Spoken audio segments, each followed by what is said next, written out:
I now recognize Mr. Garcia from California for 5 minutes. Well, thank you, Madam Chairwoman. I want to first begin by thanking all of our witnesses that are here today. I know that there's a lot we should be discussing right now at this hearing. We've, of course, had some pretty shocking security breaches that we're just learning about through a lot of our national security officials. We know that Pete Hegseth should be removed from office or should resign. We have Donald Trump, who, of course, is crashing the stock market. He's taken away millions of programs and hurting people across this country to fund tax giveaways to billionaires. And our constituents can't access their Social Security benefits. Now, I think actually Chairwoman Green supports everything that the Trump administration is actually doing. So instead of a serious hearing, we're here to attack NPR and PBS. So let's get right into it. Now, Ms. Kerger, the American people want to know, is Elmo now, or has he ever been, a member of the Communist Party of the United States? A yes or no? No. Now, are you sure, Ms. Kerger? Because he's obviously red. Well, he is a puppet, but no. Now, that's not all. He also has a very dangerous message about sharing and helping each other. He's indoctrinating our kids that sharing is caring. Now, maybe he's part of a major socialist plot, and maybe that's why the Chairwoman is having this hearing today. But let's talk about somebody else. Let's talk about Cookie Monster. Now, we know that Health Secretary RFK Jr. is coming out against fast food and baked goods. Are we silencing pro-cookie voters? Yes or no? Ms. Kerger? But cookies are a sometime food. Well, thank you. And now, I agree with you. And let's also talk about the most important, maybe, character on Sesame Street. This is actually Big Bird.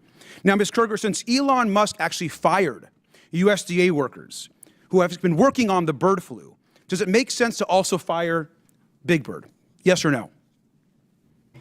We would like to keep Big Bird. I completely agree with you. And now it gets even worse. Now, this is actually a tweet that Big Bird actually sent out about the COVID-19 vaccine, encouraging folks to actually get their vaccination, which, of course, we believe in vaccines. Now, perhaps the reason why we're having this hearing is because our chairwoman, Ms. Green, has actually said some really negative things about getting vaccinations.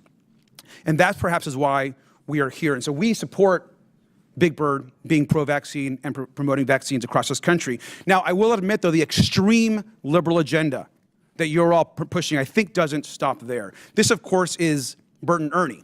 Now, these two guys actually live together. They're friends. They're supportive of each other. Now, that might be triggering to our chairwoman and some on this committee, and perhaps that's also why we're here today. Ms. Kerger, an important question. Are Bert and Ernie part of an extreme homosexual agenda? No. Thank you, Ms. Kerger, and thank you for being a good sport. Now, I'm obviously using some humor here, but the fact that we're sitting here today talking about defunding public television is actually not funny. At a time where we can't agree on basic facts, and while the free press is under attack, we need public media like PBS and NPR more than ever. A large majority of Americans say they trust PBS. And that's exactly why extremists are trying to tear it down. Public broadcasting is a tool for education, for emergencies, and a cherished part of our national fabric. We get huge benefits from a tiny federal investment. The majority and our chairwoman should drop this attempt to silence media voices they don't like. So the message, I think, today is very, very simple. If we're going to get rid of any puppeteers, we should get rid of the one that's actually controlling Donald Trump. Fire Elon Musk and save Elmo. And with that, I yield back.